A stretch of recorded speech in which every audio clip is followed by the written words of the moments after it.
समय आया तो राम याद आएगा। मौत का समय आया तो राम याद आएगा।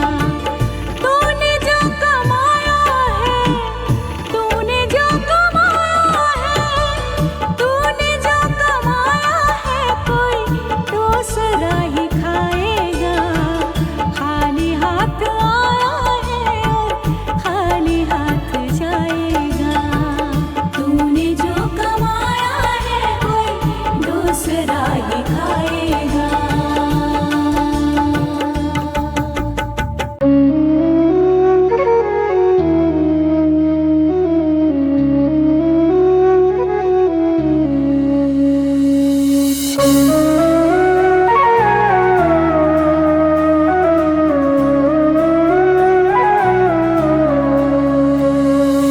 डगर है मुश्किल कठिन सफर है, मगर मुसाफिर जगह नहीं है। डगर है मुश्किल कठिन सफर है, मगर मुसाफिर जगह नहीं है।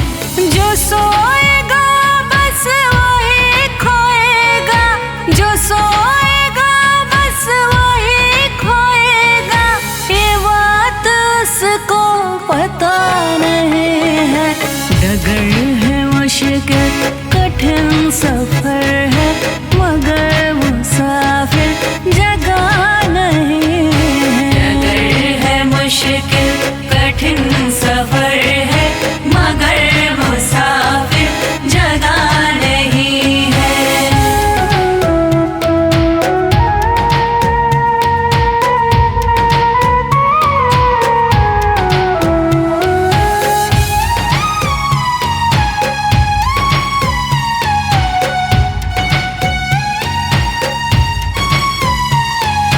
लगेंगे फल जब किसी वृक्ष में, वो पेड़ झुक जाएंगे स्वतः ही। लगेंगे फल जब किसी वृक्ष में, वो पेड़ झुक जाएंगे स्वतः ही। पकड़ तने की बता रही है, पकड़ तने की बता रही है। अभी फल इसमें लगा नहीं है। डगर है मुश्किल कठिन सफर है, मगर मुसाफिर जगह नहीं है। डगर है मुश्किल कठिन सफर है, मगर मुसाफिर जगह नहीं है।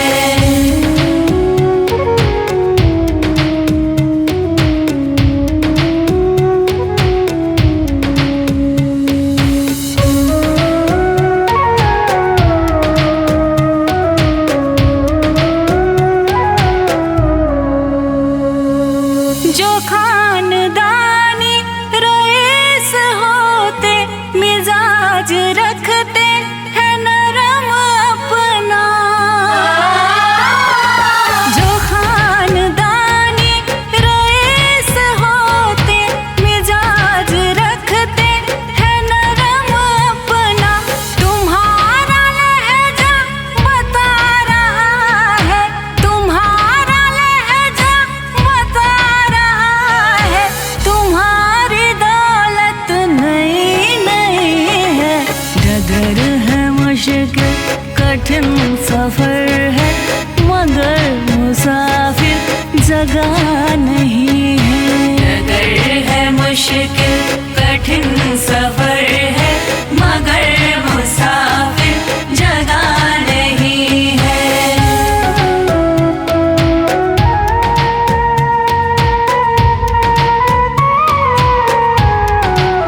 जवानी भी जाए, बचपन भी जाए, जवानी भी जाए, बचपन भी जाए, जवानी भी जाए। बुढ़ापे का होगा असर धीरे धीरे, बुढ़ापे का होगा असर धीरे धीरे। पल पल यूं आठों पहर धीरे धीरे, पल पल यूं आठों पहर धीरे धीरे। चली जा रही है उम्र धीरे धीरे, चली जा रही है उम्र धीरे धीरे।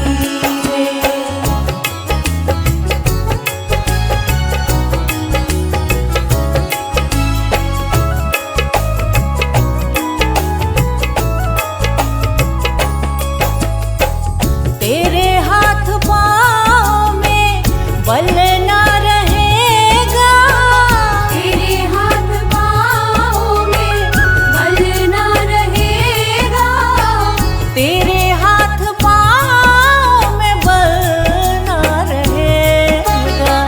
झुकेगी तुम्हारी कमर धीरे धीरे, झुकेगी तुम्हारी कमर धीरे धीरे। पल पल यूं आठों पहर धीरे धीरे, पल पल यूं आठों पहर धीरे धीरे। चली जा रही है उम्र धीरे धीरे, चली जा रही है उम्र धीरे धीरे।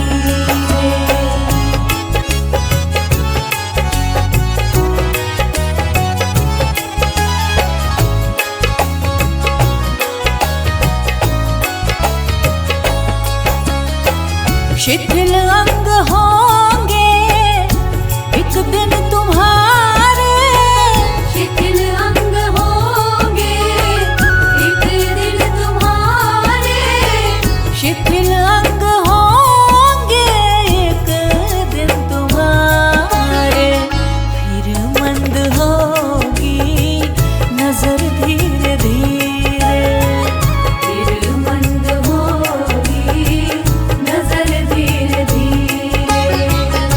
पल पल यूं आठों पहर धीरे धीरे, पल पल यूं आठों पहर धीरे धीरे। चली जा रही है उम्र धीरे धीरे, चली जा रही है उम्र धीरे धीरे।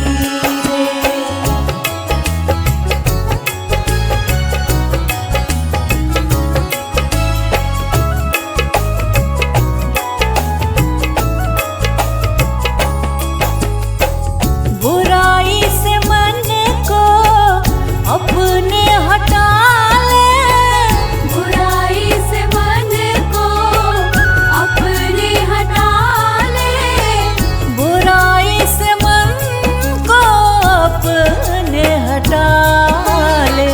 सुधर जाए तेरा जीवन धीरे धीरे, सुधर जाए तेरा जीवन धीरे धीरे।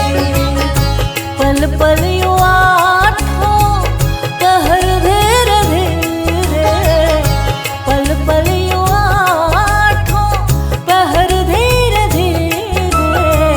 चली जा रही है उम्र धीरे धीरे, चली जा रही है उम्र धीरे धीरे।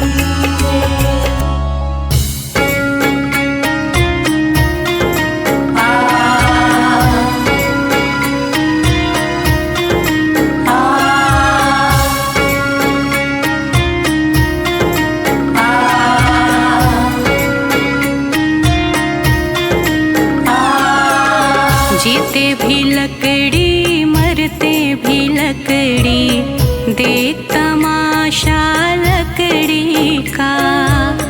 जीते भी लकड़ी मरते भी लकड़ी, देख तमाशा लकड़ी का। क्या जीवन क्या मरण कबीरा, क्या जीवन क्या मरण कबीरा, देख तमाशा लकड़ी का। जीते भी लकड़ी मरते भी लकड़ी, देख तमाशा लकड़ी का। जीते भी लकड़ी मरते भी लकड़ी, देख तमाशा लकड़ी का।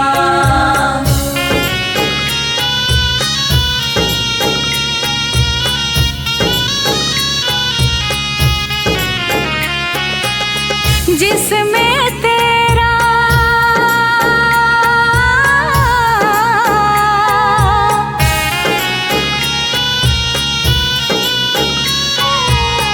जिसमें तेरा जन्म हुआ, वह पलंग बनाया लकड़ी का। जिसमें तेरा जन्म हुआ, वह पलंग बनाया लकड़ी का। मात तुम्हारी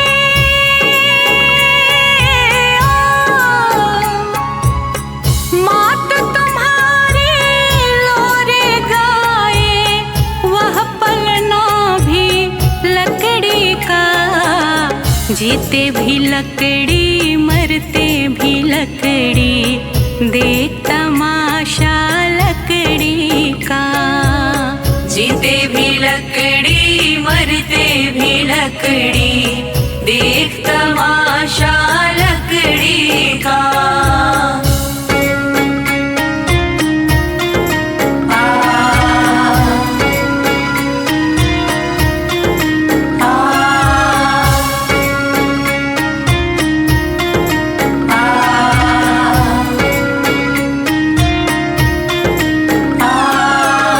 पढ़ने चला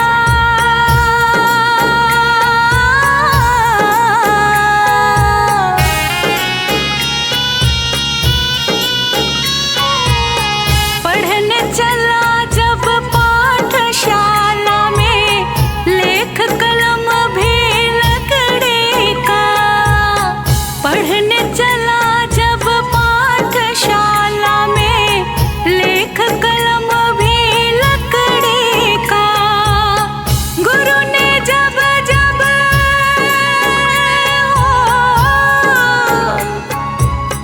गुरु ने जब जब डर दिखलाया, वह डंडा भी लकड़ी का। जीते भी लकड़ी मरते भी लकड़ी, देख तमाशा लकड़ी का।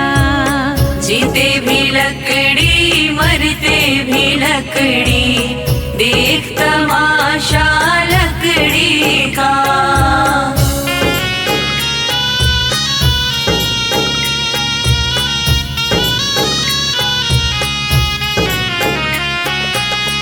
डोली पालकी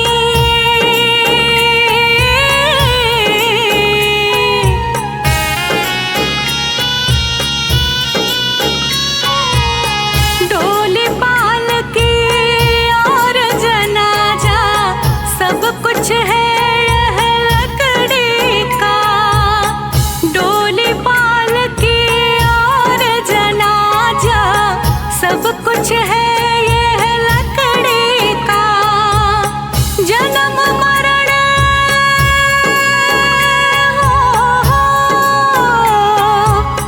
जन्म मरण के इस मेले में है ये सहारा लकड़ी का। जीते भी लकड़ी मरते भी लकड़ी, देख तमाशा लकड़ी का। जीते भी लकड़ी मरते भी लकड़ी, देख तमाशा लकड़ी का।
देख तमाशा लकड़ी का। जीते भी लकड़ी मरते भी लकड़ी, देख तमाशा लकड़ी का।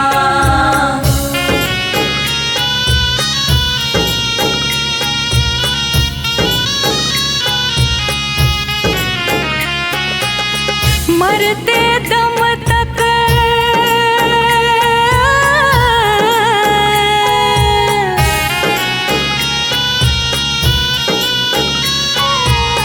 मरते दम तक मिटा नहीं भैया झगड़ा झगड़े लकड़े का।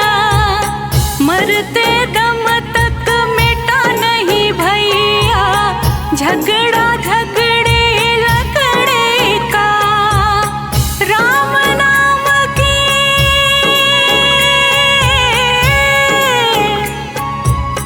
राम नाम की रटन लगाओ तो मिट जाए झगड़ा लकड़े का।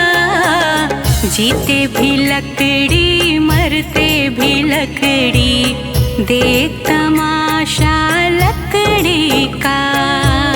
जीते भी लकड़ी मरते भी लकड़ी, देख तमाशा लकड़ी का।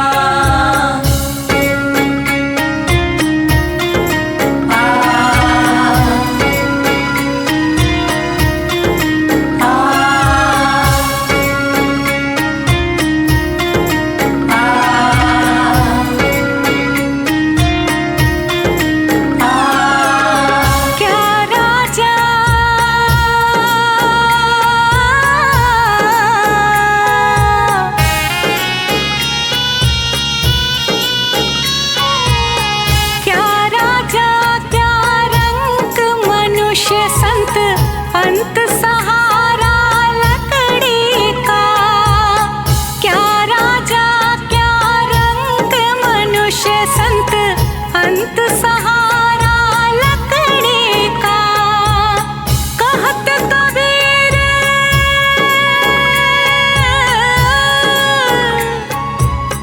कहत कबीर सुनो भाई साधु, ले ले तंबूरा लकड़ी का। जीते भी लकड़ी मरते भी लकड़ी, देख तमाशा लकड़ी का। जीते भी लकड़ी मरते भी लकड़ी, देख तमाशा लकड़ी का।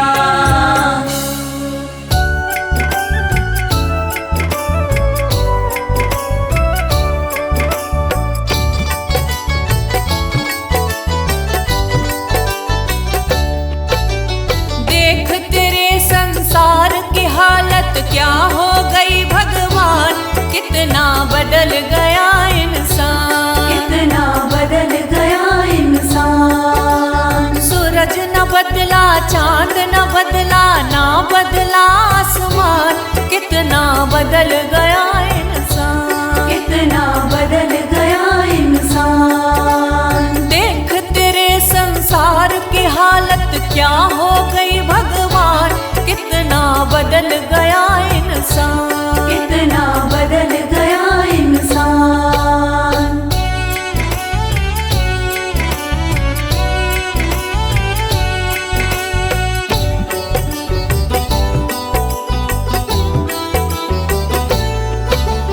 आया समय बड़ा बेढंगा, आज आदमी बना लफंगा, आज आदमी बना लफंगा। कहीं पे झगड़ा कहीं पे दंगा, नाच रहा नर होकर नंगा, नाच रहा नर होकर नंगा। छल और कपट के हाथों अपना बेच रहा ईमान, कितना बदल गया इंसान, कितना बदल गया इंसान। देख तेरे संसार की हालत क्या हो गई भगवान, कितना बदल गया इंसान, कितना बदल गया इंसान।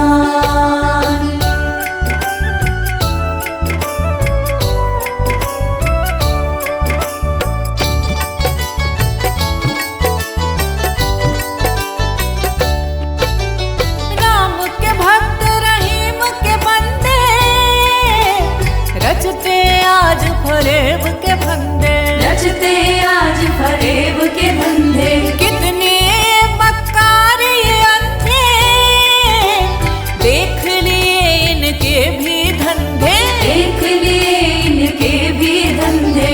इन्हीं की काली करतूतों से हुआ ये मुल्क मशान, कितना बदल गया इंसान, कितना बदल गया इंसान। देख तेरे संसार की हालत क्या हो गई भगवान, कितना बदल गया इंसान, कितना बदल गया इंसान।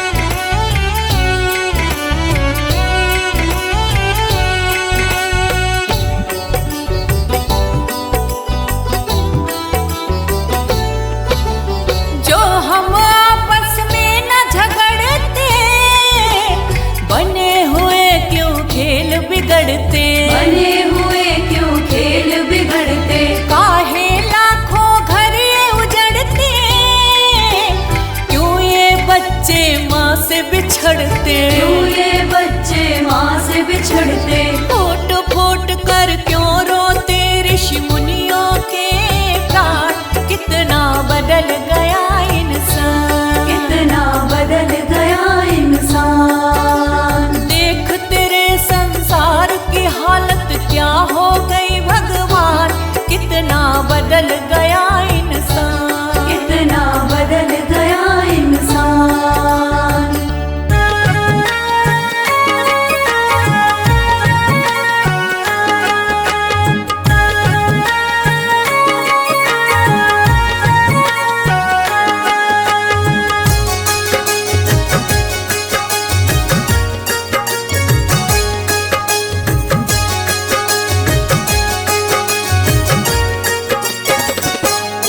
कभी प्यासे को पानी पिलाया नहीं, बाद अमृत पिलाने से क्या फायदा। कभी गिरते हुए को उठाया नहीं, बाद आंसू बहाने से क्या फायदा। कभी प्यासे को पानी पिलाया नहीं, बाद अमृत पिलाने से क्या फायदा।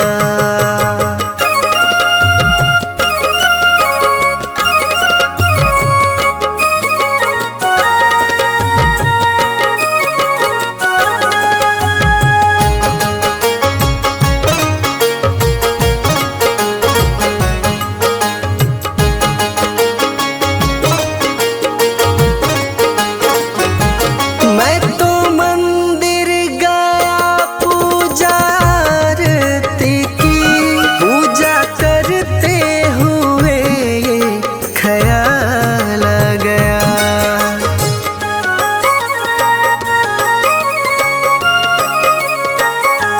मैं तो मंदिर गया पूजा आरती की, पूजा करते हुए ये ख्याल आ गया। कभी माँ बाप की सेवा की ही नहीं, सिर्फ पूजा के करने से क्या फायदा। कभी प्यासे को पानी पिलाया नहीं, बाद अमृत पिलाने से क्या फायदा।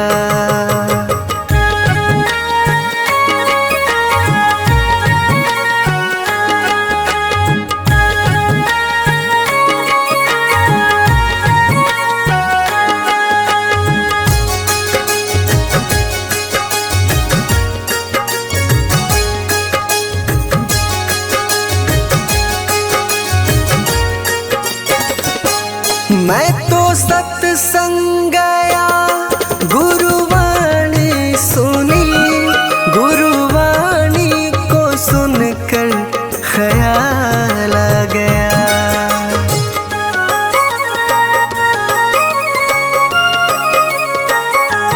मैं तो सत्संग गया, गुरुवाणी सुनी, गुरुवाणी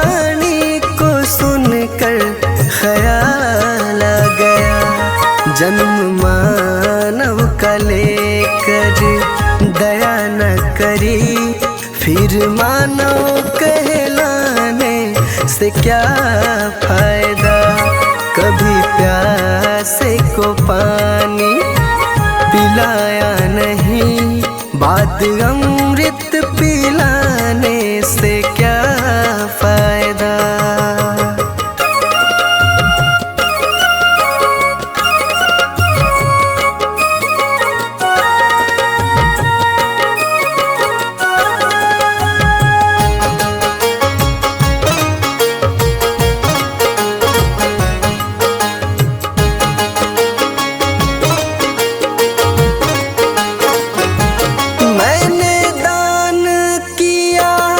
मैंने जप तप किया, दान करते हुए ये ख्याल आ गया।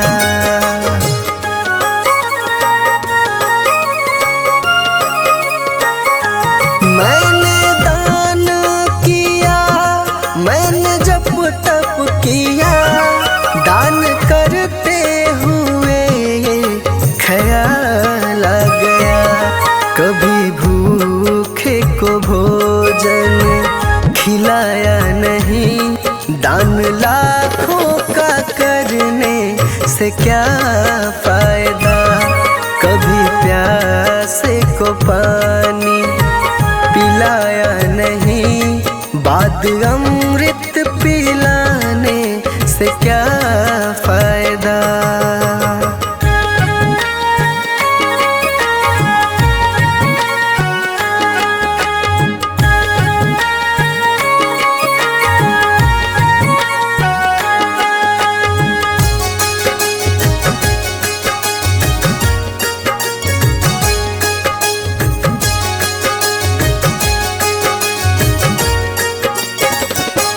गंगा नहाने हरिद्वार काशी गया, गंगा नहाते ही मन में ख्याल आ गया।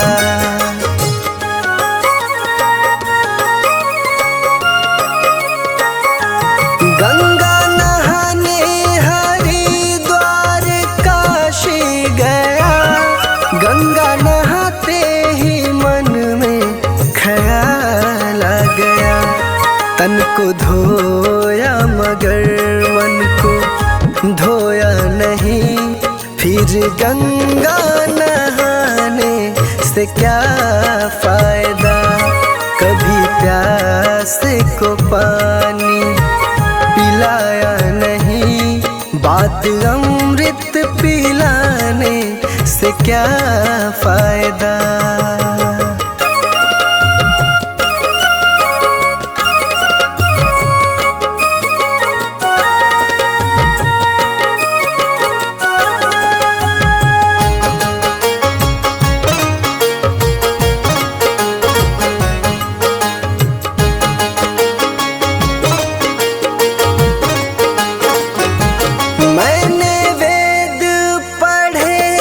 मैंने शास्त्र पढ़े, शास्त्र पढ़ते हुए ये ख्याल आ गया।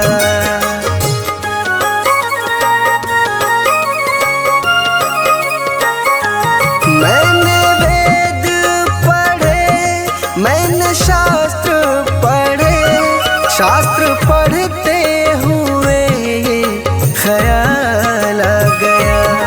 मैंने ज्ञान किसी को बांटा नहीं, फिर ज्ञानी कहलाने से क्या फायदा। कभी प्यासे को पानी पिलाया नहीं, बात अमृत पिलाने से क्या फायदा।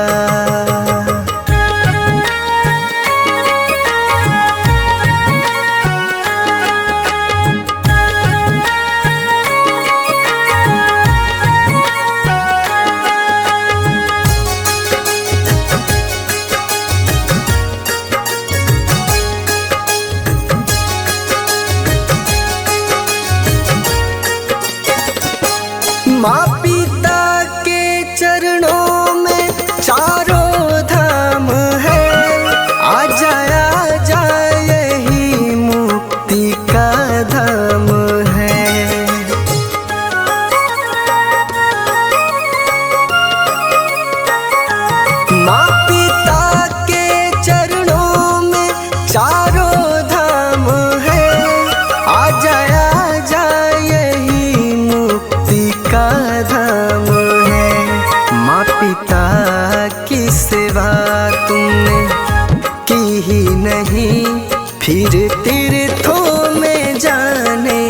से क्या फायदा।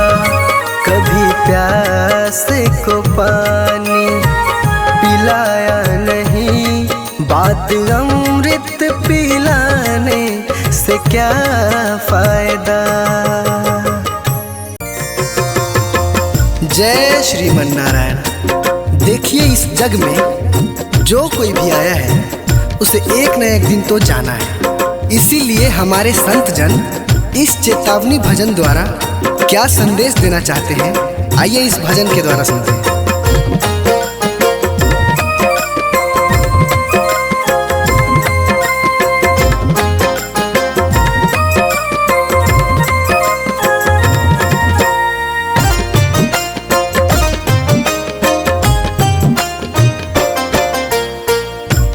पापी मन कर ले भजन, मौका मिला है तो कर ले जतन। बाद में प्यारे पछताएगा जब पिंजरे से पंछी निकल जाएगा। जब पिंजरे से पंछी निकल जाएगा।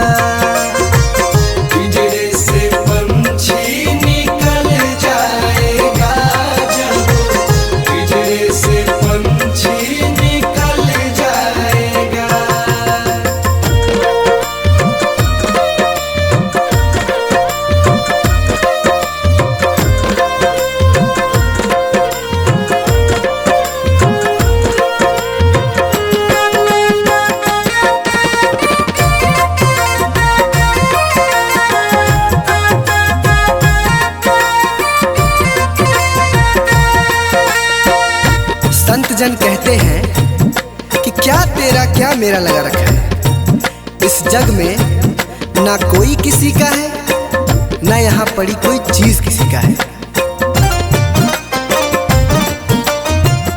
4 दिनों का है जग का मेला, कोई न साथी संगी अकेला।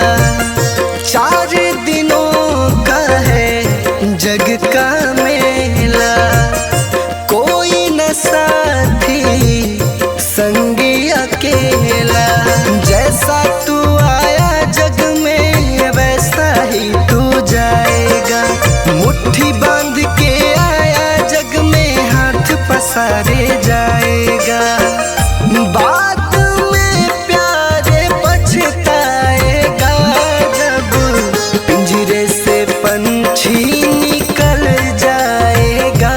जब पिंजरे से पंछी निकल जाएगा। पिंजरे से पंछी निकल जाएगा। जब पिंजरे से पंछी निकल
मौत जब तुझको आवाज देगी, मौत जब तुझको आवाज देगी, मौत जब तुझको आवाज देगी, घर से बाहर निकलना पड़ेगा।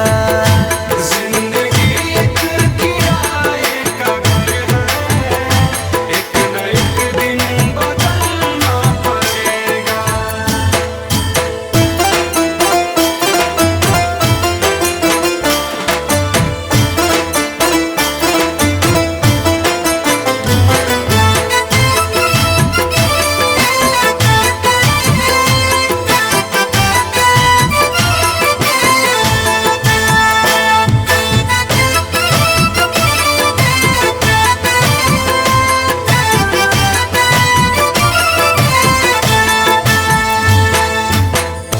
ढेर मिट्टी का हर आदमी है, बाद मरने के होना यही है।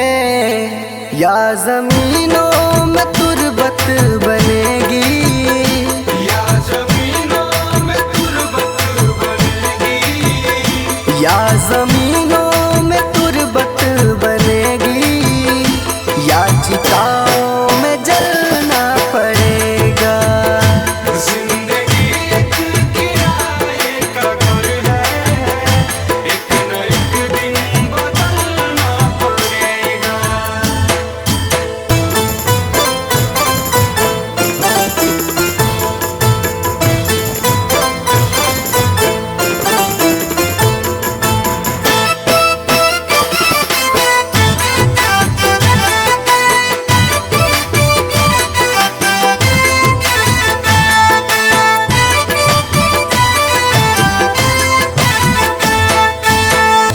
रात के बाद होगा सवेरा, देखना है अगर दिल सुनहरा। पाँव फूलों पे रखने से पहले, पाँव फूलों पे रखने से पहले, पाँव फूलों पे रखने से पहले, तुमको कांटों पे चलना पड़ेगा। जिंदगी एक किराए का घर है, एक न एक दिन बदलना पड़ेगा।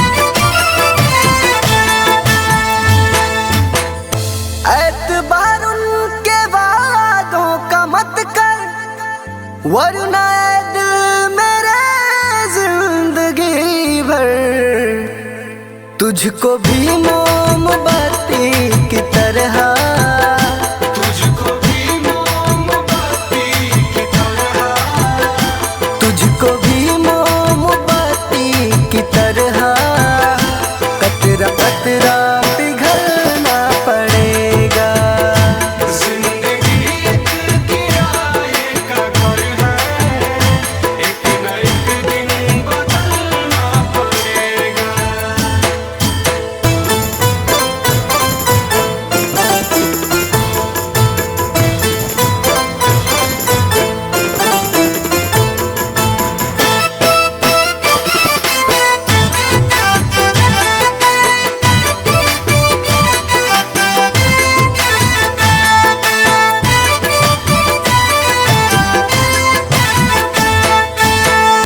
ये जवानी है पल भर का सपना, ढूंढ ले कोई महबूब अपना।